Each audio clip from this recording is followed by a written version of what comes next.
Today I will be reviewing the new Rise of Nations update. It has been forever since the last big update, 7 months to be exact. Today I will be reviewing the new stuff and showing them to you in game.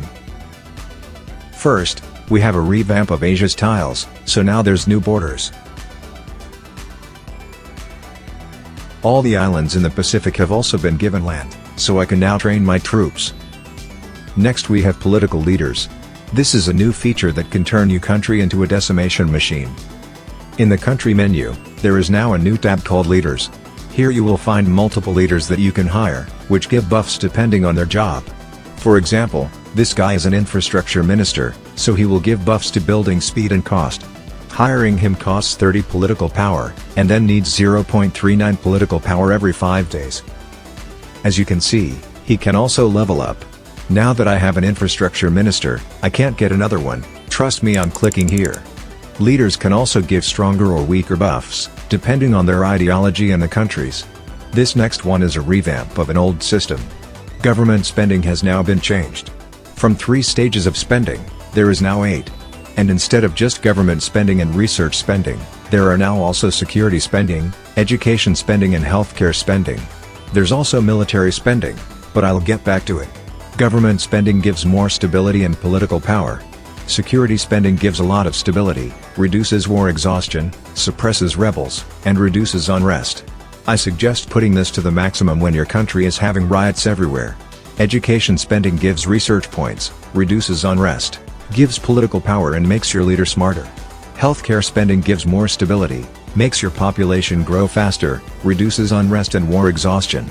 It's quite good to help you recover from a war. Research spending just gives extra research points. Our next feature is the new military readiness system. In the military tab there is now a bar. This shows your military readiness. If the bar is at this line, you are at 100% readiness. If you go over to the new spending tab, you find the new military spending section. It is set to 100% by default.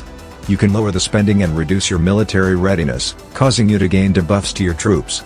You can also increase spending to have a higher military readiness, giving extra buffs to the troops. During times of peace, lower it down. But during times of war, turn it up if you afford.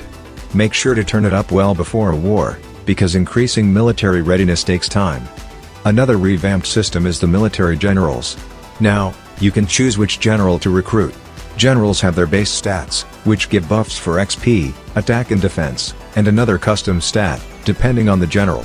For example, this guy has these base stats, and then has some extra buffs to tanks. The upgrade system of the leaders has been changed. Now, when they have enough XP, you can upgrade them and give them a new buff, or upgrade an existing one.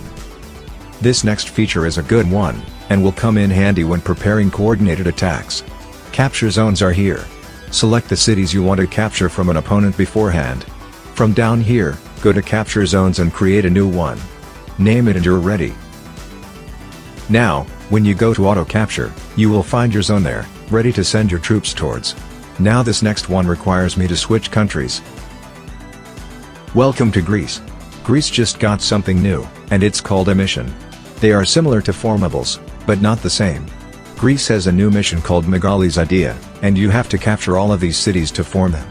While I was editing, a new mission came out for the USA too.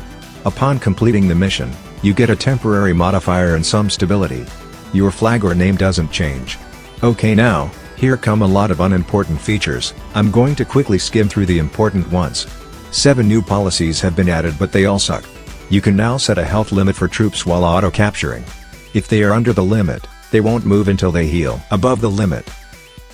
A new siege alert feature will alert you when a city that has the alert activated is under siege. Capital cities automatically have it on. You can now assign keybinds to military groups to quickly select the troops in that group. Attackers now deal damage against ships. The communism tree gives population growth debuffs. High stability gives some buffs. Some skins were added, and nukes now have skins too. Now this next feature isn't crazy, but I think it's cool. Dynamic flags are here. Certain nations have flags that change, depending on their ideology. As of editing, there are only 6 countries that do this. Argentina, Australia, Algeria, Albania, Austria, and Belarus.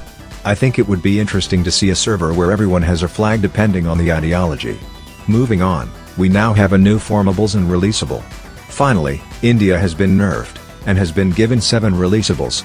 But there's only one releasable that really matters. This one down here, it holds 49 million people, out of the 55 million that get released. Another big country that has new releasables is China. Remember how China used to explode into hundreds of pieces? Well, now it explodes into millions. That will surely lag the game enough. And finally, we also have some new formables and one removed formable. That was a lot. What do you think of the new update? I would like to hear from you guys. Leave a comment.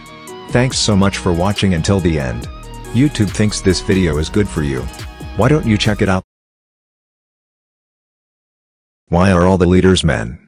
Hyperend is about to get cancelled.